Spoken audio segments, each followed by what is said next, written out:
The Quran, of course, confirms the uncreatedness of the Creator.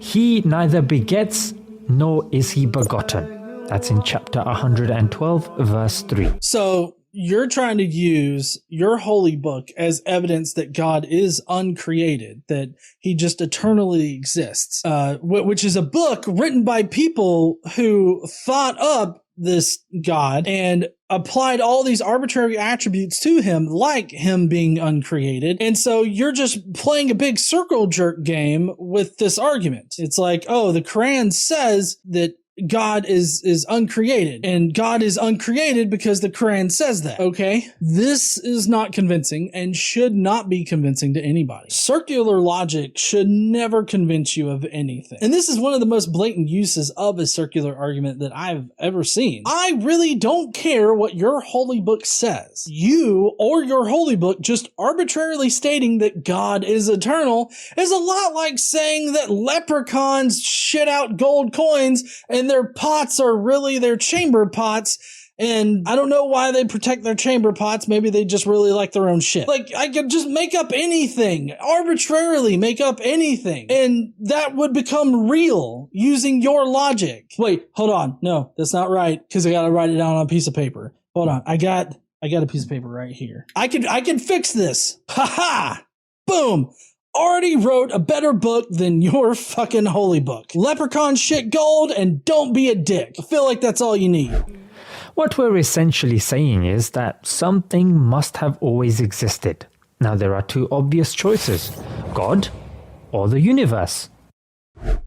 You see, no. I feel like this is a bit of a false dichotomy here, because there's a wide range of possibilities of what could be eternal. I do agree that there is some kind of eternal aspect to our reality. So that's why I say that the fabric of reality is indistinguishable from any particular definition of God. Because when you're talking about the general definition of God, that general definition also meets the definition of what we would consider the fabric of reality. Like, besides the fact that they give it kind of personhood, or they give it this sort of intelligence, I don't think that the fabric of reality has intelligence. It's just natural, right? So, besides that particular point, which they arbitrarily tack on to their explanation, everything else about any particular definition of God when it comes to the general things about God and the beginning of the universe matches the fabric of reality. Fabric of reality being eternal. The fabric of reality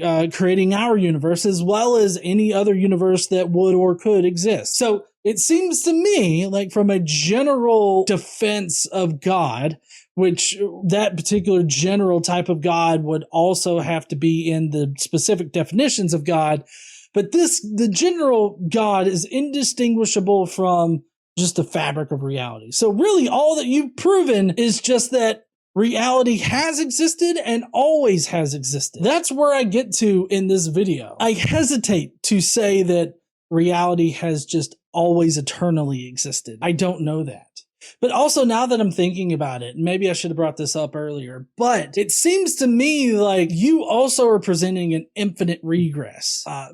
Because if your God is eternal, then he has an infinite regressive past. He's infinitely exists into the past, which I don't know what that would mean outside of any one particular universe, because, you know, time and space are connected, and time and space came into existence when this universe inflated, and I guess as well as other universes inflated. So, I mean, I guess I don't understand what it would mean for it, like God to be eternal in the first place. It's a curious thing. I don't know. Maybe you could answer that fucking question. What does eternity mean in a timeless vacuum?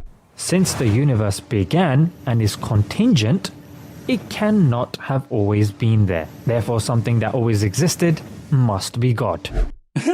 This is a bullshit line of logic. It's not logically sound, because it's like, oh, the universe did inflate at one point, therefore God has to exist. No, that's not at all the case. Like, it could have just been a natural thing that the universe inflated in the first place. This whole false dichotomy thing here is such bullshit. I really can't believe that it convinces anybody that doesn't already believe in Islam or in Christianity for that matter, because this particular argument is the same. You just swap out the Quran for the Bible, and Bob's your uncle. You've got a Christian version of this fucking this guy's video. You can literally copy every single part of it, not even change out graphics other than change the words that are in that little cloud and just put like a biblical passage in there. If you can do that with your argument, then you really don't have an argument for, well, the Islamic God, which I'm not even sure if he's presenting it as an argument for the Islamic God other than the fact that he uses the Quran. So I don't know. Anyways, I feel like he's in a bit of a pickle here with his false dichotomy.